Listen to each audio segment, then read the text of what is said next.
Hello friends, welcome to our YouTube channel computer study centre. मैं हूं सुनील कुमार और स्वागत करता हूं अपने इस चैनल पे। हम सीख रहे हैं टैली प्राइम और टैली प्राइम सीखने के इस सीरीज में आज का जो हमारा टॉपिक होने वाला है वो है debtors and creditors.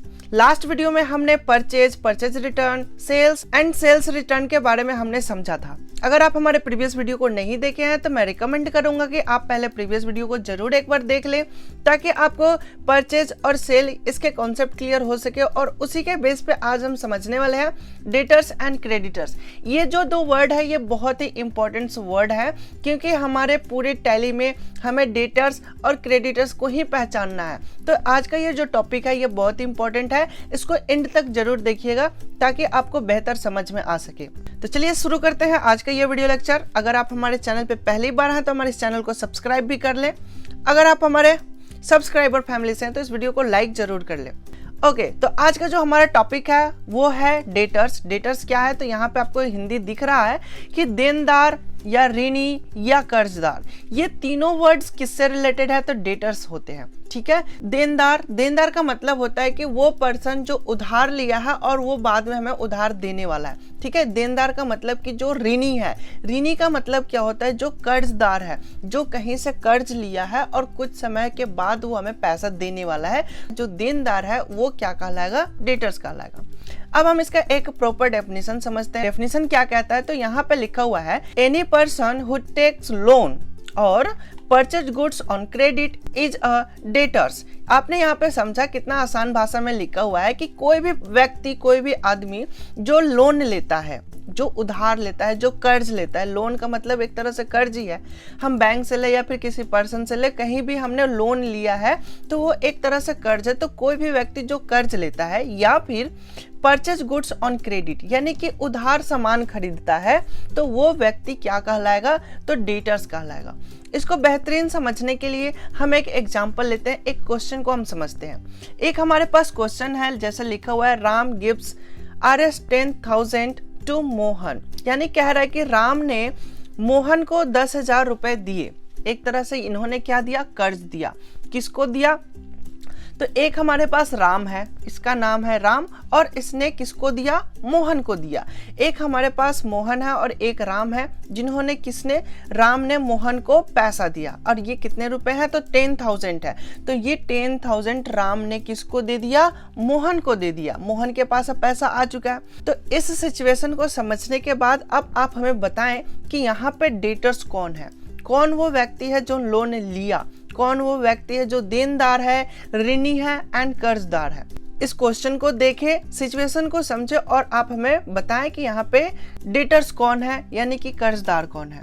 I hope कि आपने सोच लिया होगा कि यहाँ पे जो कर्ज लेने वाला बंदा है वो तो है मोहन। तो मोहन हमारा क्या हो जाएगा? तो डेटर्स हो जाएगा।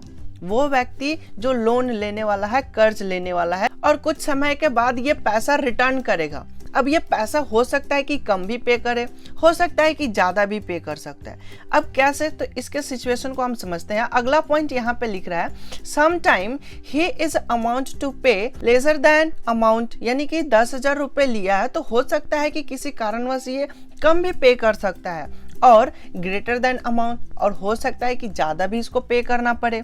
जैसे अभी हम एक और केस को समझते हैं, जैसे कि राम ने 10,000 रुपये मोहन को तो दे दिया, लेकिन अब राम कहता है 2 दिन के बाद कि भैया जो आपने पैसा मुझसे लिया था 1 महीने के लिए, अब वो पैसा मुझे कल चाहिए। 2 दिन के बाद उसको पैसा चाहिए। तो मोहन कह रहा है कि मेरे पास तो उतने पैसे हैं नहीं, मैं आपको 1 महीने के लिए लिया था, मैंने 1 महीने के बाद ही आपको पैसा देना है, तो अभी मेरे पास पैसे नहीं है। तो राम क्या कह रहा है कि मोहन देखो, तुम मुझे 1-2 हजार कम दे दो, लेकिन कहीं से अरेंज करो, मुझे बहुत ज्यादा जरूरी है पैसों की। तुम कहीं से अरेंज करो और अरेंज करने के बाद तुम मुझे 2,000 रुपए कम ही दे दो, लेकिन मुझे कल दे दो, जैसे भी दे दो। तो यहाँ पे जो डेटर्स है वो क्या किया? तो इसको 2,000 रुपए फायदा दिख रहे हैं, तो 2,000 फायदा दिख रहे हैं, तो वो कहीं से भी अरेंज किया 8,000 रुपए, और 8,000 रुपए किसको लौटा दिया? तो राम को लौटा दिया। तो ये भी एक सिचुएशन हो सकता है।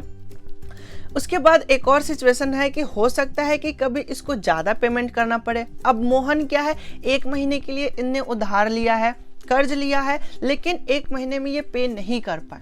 तो राम कह रहा है कि देखो हम तुमने 1 महीने के लिए तुमको पैसा दिए थे 10,000 रुपये, लेकिन तुम 1 महीने से ज़्यादा टाइम लगा रहे हो। तुम मेरा पैसा चुकता करो या फिर अब जितना दिन बढ़ेगा उतने तुम्हें इंटरेस्ट पे करने होंगे, यानी कि अब तुम्हारे ऊपर ब्याज लगेगा, कुछ परसेंटेज का आपको ब्याज देना पड़ेगा। तो अगर वो 2 महीने 3 महीने 6 महीने के बाद वो पेमेंट करेगा तो ये जितने लेट ये पेमेंट करेगा उतना उसको ब्याज एक्स्ट्रा जोड़ के पेमेंट करने होंगे, यानी कि इनको देने होंगे राम को। तो आई होप कि आपको समझ में आ गया होगा कि कोई भी सिचुएशन हो सकता है, पैसे की लेन देन में बहुत सारी सिचुएशन होती है और उन सिचुएशन को समझ के हमने पैसा को लेन देन करना होता है। ओके, तो यहाँ पे खैर अभी हमने सिंपल एक क्वेश्चन को देखा है जो कि क्या है कि राम ने मोहन को दिया पैसा। तो जो मोहन कर्जदार है राम का, तो मोहन यहाँ पे क्या हो चुका है, डेटर्स हो चुका है। तो यहाँ पे राम क्या होगा, सोचने वाली बात है कि अगर मोहन हमारा कर्जदार है तो राम क्या है, कर्ज देने वाला है ना, कर्जदाता हम कह सकते हैं जो कर्ज दे रहा है। तो इसको हम बोलते हैं क्रेडिटर्स। ठीक है, आई होप कि आपको समझ में आ चुका होगा कि डेटर्स एंड क्रेडिटर्स क्या होता है। डेटर्स का मतलब कर्ज लेने वाला एंड क्रेडिटर्स का मतलब कर्ज देने वाला, उधार देने वाला। ठीक है, आगे हम इनको और बेहतर समझते हैं क्रेडिटर्स को। क्रेडिटर्स क्या है, तो क्रेडिटर का मतलब है लेनदार। लेनदार का मतलब कि वो किसी से पैसा लेगा, लेकिन कब लेगा, जब वो किसी को दिया होगा जब तो लेगा।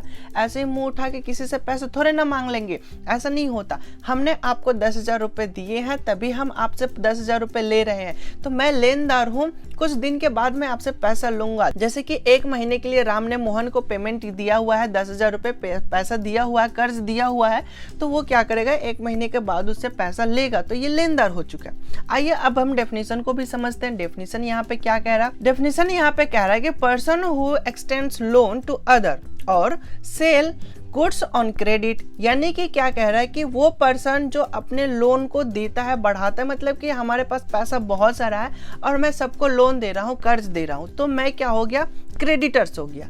और भी एक और कंडीशन यहाँ पे लिखा हुआ है, सेल गुड्स ऑन क्रेडिट। यहाँ पे सेल है, सेल का मतलब होता है बेचना। अब कोई दुकानदार है, वो दुकानदार कोई सामान उधार बेच रहा है, तो वो दुकानदार क्या कहलाएगा, क्रेडिटर्स कहलाएगा। ओके, और वो ग्राहक जो उधार खरीद रहा है वो ग्राहक क्या कहलाएगा, तो डेटर्स कहलाएगा। देखिए जैसे कि हमने पिछले क्लास में सेल एंड परचेज को समझा था, तो सेल एंड परचेज में क्या होता है, तो कि एक बंदा सेल करने वाला होता है और एक बंदा परचेज करने वाला होता है।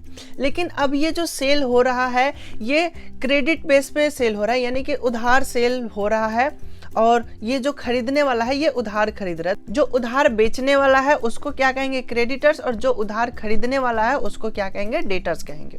आइए इसको एक और एग्जांपल से समझते हैं। जैसे कि ये मेरा मोहन है, मोहन के पास क्या सिचुएशन है कि ये बैंक गया और बैंक से कुछ रुपए का लोन ले लिया। ठीक है, तो यहाँ पे बैंक और मोहन में क्या रिलेशन हो रहा है, यहाँ पे कौन डेटर्स है और कौन क्रेडिटर्स है, इस एरो डायरेक्शन को देखिए और खुद से सोचिए, क्योंकि टैली जो है, जो अकाउंटिंग वाली बात होती है, हर कंडीशन सिचुएशन को समझ के हमें डिसाइड करना होता है। ये आपके थिंकिंग में होना चाहिए कि हम कर क्या रहे हैं, हमें क्या आइडेंटिफाई करना है। तो अभी हमने ये समझना है कि कौन लोन लेने वाला है और कौन लोन देने वाला है। ठीक है, तो मोहन यहाँ पे क्या है, डेटर्स या क्रेडिटर्स, बिल्कुल यहाँ पे ये डेटर है। डेटर क्यों है, क्योंकि ये बैंक से लोन ले रहा है, और बैंक क्या मोहन से लोन ले रहा है, नहीं, बैंक क्या कर रहा है, तो मोहन को लोन दे रहा है। एरो का डायरेक्शन बता रहा है कि जो मनी है वो बैंक टू मोहन को आ रहा है ना।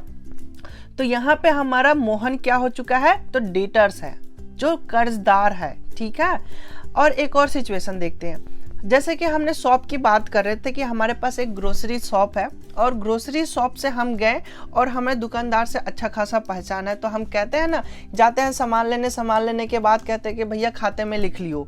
तो खाते में लिख लेना मतलब क्या हुआ कि हमने सामान तो परचेज किया लेकिन क्रेडिट के बेस पे, यानी कि हमारा जो उधार खाता चल रहा है हम उस खाता में एंट्री करवा दिए कि मैंने ये सामान लेके जा रहा हूँ, इसको खाते में लिख लेना, अगली बार जब मेरी सैलरी मिलेगी तो मैं आप उस राशि का भुगतान कर दूंगा, अमाउंट को हम पे कर देंगे। तो यहाँ पे क्या हुआ कि ग्रोसरी से मोहन ने सामान का परचेज किया लेकिन उधार परचेज किया अपने क्रेडिट बेस पे।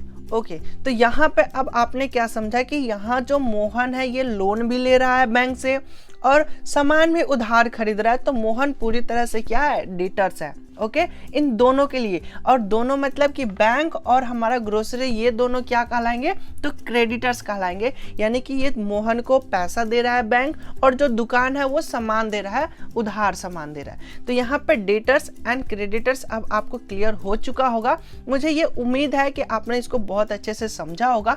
अगर फिर भी कोई डाउट, कोई कंफ्यूजन, कोई भी डाउट्स रह रहा है तो आप हमें कमेंट सेक्शन में कमेंट करके पूछ सकते हैं। और ये वीडियो अगर आपको अच्छा लग रहा है तो इसे लाइक जरूर करें, इससे हमारा मोटिवेशन बनता है और हम इसको और भी अच्छे तरीके से, एनर्जेटिक तरीके से हम इसको बताने की कोशिश करते हैं, अच्छे तरीके से हम इसको समझाने की कोशिश करते हैं। तो इसलिए हमारा मोटिवेशन बढ़ाने के लिए एक लाइक करें और कमेंट में भी कमेंट करके बताएं कि ये वीडियो आपको कैसा लगता है।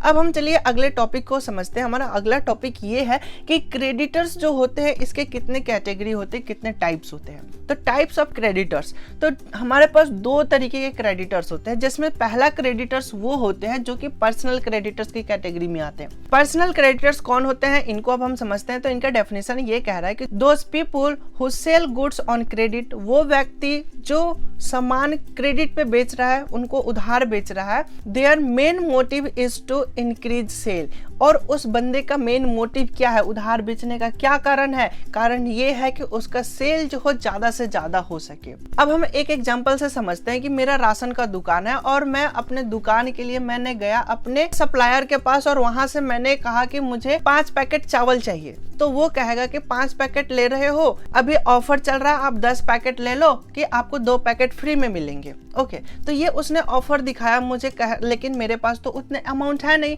तो मैंने क्या किया कि कहा कि ठीक है मुझे ये दे दो, लेकिन उधार लिख लो, जितने भी अमाउंट बाकी बच रहे हैं उसको आप अपने खाते में लिख लो। तो कहा कि ठीक है। तो यहाँ पे क्या हुआ कि जो हमने 10 पैकेट चावल खरीदा, मुझे जरूरत थी 5 पैकेट की, लेकिन मैंने खरीदा कितना, 10 पैकेट खरीदा। किस लालच में, मेरा लालच ये था कि यहाँ पे मुझे 2 पैकेट एक्स्ट्रा बच रहे थे, और दुकानदार का लालच ये था कि जहाँ वो 5 पैकेट बेच रहा है वहाँ पे वो 12 पैकेट को बेच रहा है, 10 पैकेट और 2 पैकेट, यानी कि ओवरऑल दोनों का यहाँ पे फायदा दिख रहा था। तो हमने भी परचेज कर लिया, उसने भी परचेज कर लिया।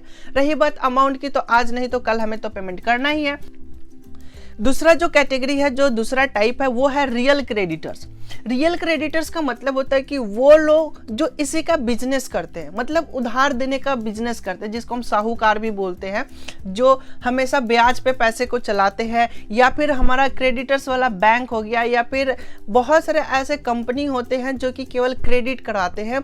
क्रेडिट कार्ड एक आपको दे देंगे, आप कहेंगे कि आप जाओ मार्केट करो, शॉपिंग करो, पैसा हम भुगतान करेंगे, और जिस दिन आपकी सैलरी आएगी उस दिन हम आपके खाते से काट लेंगे। तो वो क्रेडिटर्स, क्रेडिट कार्ड प्रोवाइड करने वाले कुछ बैंक होते हैं, कुछ सर्विस प्रोवाइडर होते हैं जो कि आपको सर्विस प्रोवाइड कराते हैं। तो इसके डेफिनेशन को समझते हैं। यहाँ पे ये कह रहा है the real creditors charge interest, यानी कि जो रियल क्रेडिटर्स होते हैं वो इंटरेस्ट चार्ज करते हैं, यानी कि वो हमें जितने दिन के लिए हम पैसा लेंगे उतना वो हमें इंटरेस्ट जोड़ के पैसा मांगेंगे, ठीक है, on loan extend by him, यानी कि हमने जितना लोन लिया है उस लोन के हिसाब से हमें वो क्या करेंगे, तो चार्ज लेंगे। मतलब कि हमने 10 रुपया लिया है तो उस पर कुछ ब्याज जोड़ के हमें हो सकता है कि 20 रुपया पेमेंट करना पड़े, 50 रुपया पेमेंट करें, जितना दिन के लिए हमने लिया है। इन सब का कुछ परसेंटेज, कुछ टाइम ड्यूरेशन होता है। इन सबको हम आगे समझेंगे, लेकिन फिलहाल अभी हमें समझना है कि रियल क्रेडिटर्स वो होते हैं जिनका ये बिजनेस ही होता है लोगों को उधार देना, और उनसे वो अपना कमाई करते हैं,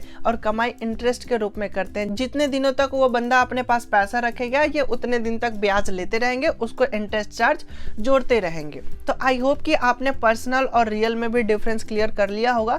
अगर आपको कोई कंफ्यूजन है, डाउट्स है, तो आप हमें कमेंट सेक्शन में कमेंट करके पूछ सकते हैं। मैं ये उम्मीद करता हूँ कि आपने इस पूरे वीडियो लेक्चर को एंजॉय किया होगा, अच्छे से समझा होगा। अगर ये वीडियो आपको पसंद आई है तो इस वीडियो को एक लाइक करें और अपने दोस्तों के साथ इस टाइप के वीडियो को शेयर करें। और इस टाइप के वीडियो देखना चाहते हैं तो हमारे चैनल को सब्सक्राइब करें और बेल आइकन प्रेस करें, ताकि नई वीडियो जब भी अपलोड हो अपडेट आपको मिलता रहे, नोटिफिकेशन आपको मिलता रहे। Thanks for watching this video and take care, bye bye.